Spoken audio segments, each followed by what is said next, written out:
ළමයිනේ සුබ අලුත් අවුරුද්දක් කියලා ප්‍රාර්ථනා කරනවා ආදරණීය අපේ පොඩි 2028 ළමයි හැමෝටම. උඹලා තමයි ඉන්න පොඩි මුන් ටික. හරිද? ළමයිනේ එතකොට මම උඹලට පොරොන්දු වුණා 2028 අලුත් අවුරුද්දට 28 නෙමෙයි නේද? ඔයගොල්ලෝගේ මේ ලැබපු අලුත් අවුරුද්දට මොකක්ද කියන්නේ මම දන්නේ නැහැ. ළමයි ඔන්නේ අලුත් අවුරුද්දට වැඩාල්ලන නැකතට මම උඹලට වීඩියෝ එකක් දෙනවා කියලා පොරොන්දු වුණා. ළමයිනේ එතකොට මේ වීඩියෝ එකෙන් අපේ එදා පන්තියේ උගන්වපු දේවල් ටික වේගෙන් මතකෙන් ලියන එක තමයි කරන්නේ. උඹලමට පොරොන්දු වුණා පන්තියට කලින් මොකද්ද? පන්තියට කලින් පොරොන්දු වුණා මේ දේවල් ටික පාඩම් කරගන්නවා කියලා. තේරුණාද? ළමයි එතකොට අපේ ත්‍රිකෝණමිතික අනුපාතයන් කීපයක් ගැන තමයි එදා කතා කරේ. වැඩි කතාවක් නැහැ. කෙලින්ම අපි යනවා අපේ වැඩේට. මේ වීඩියෝ එක ඉතා කෙටි වීඩියෝ එකක්. ගන්න ළමයිනේ හැමෝම කඩදාසියක් ළඟට. මේ වැඩාල්ලන නැකතේ උඹලට කරන්න තියෙන වැඩි. ගන්න කඩදාසියක් ළඟට ළමයි කඩදාසියක් අරගෙන මතකෙන් ලියන්න සයින් අංශක 30 කියන්නේ කීයද? මතකෙන් ලියන්න ළමයි සයින් අංශක බිඳුව කියන්නේ කීයද? මතකෙන් ලියන්න ළමයි සයින් අංශක 45 කියන්නේ කීයද? මතකෙන් ලියන්න ළමයි සයින් අංශක 60 කියන්නේ කීයද? මතකෙන් ලියන්න දරුවනේ සයින් අංශක 90 කියන්නේ කීයද? ලියන්න මගේ දරුවනේ ඉක්මන් කරලා ලියන්න.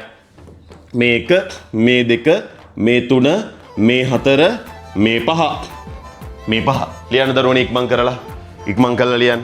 ලියන්න. සයින් අංශක 30 බිඳුව කියන්නේ කීයද? 30 කියන්නේ කීයද? 45 කියන්නේ කීයද? 60 කියන්නේ කීයද කියලා ලියන්න. 90 කියන්නේ කීයද කියලා ලියන්න.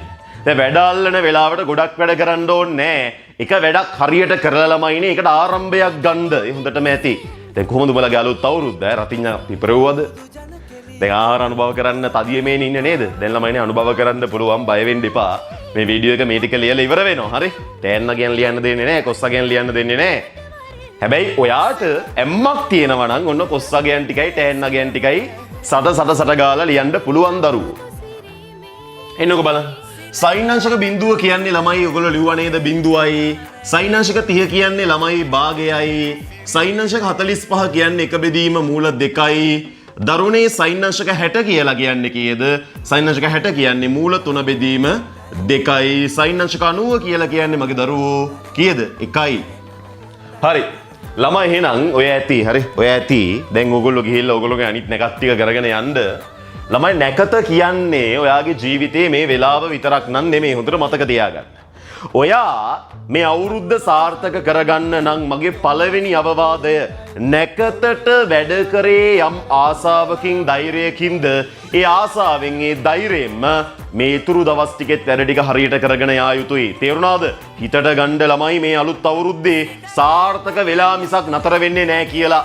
හිතට ගන්න තමන්ගේ ජීවිතේ සාර්ථක වෙනකන් මැරුණත් මේක අත්හරින්නේ නැහැ කියලා උඹලට පුළුවන්. උඹලට කරන්න බැරි නම් ළමයි හරි මේක කරන්න වෙන එකෙක් නැහැ.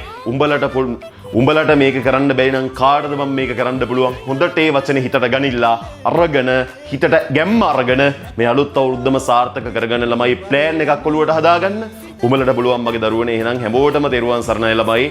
ආයුබෝවන් හැමෝටම ආයි පාරක් සුබම සුබ සිංහල දමිළ අලුත් අවුරුද්දක් වේවා කියලා ප්‍රාර්ථනා කරනවා. හරි.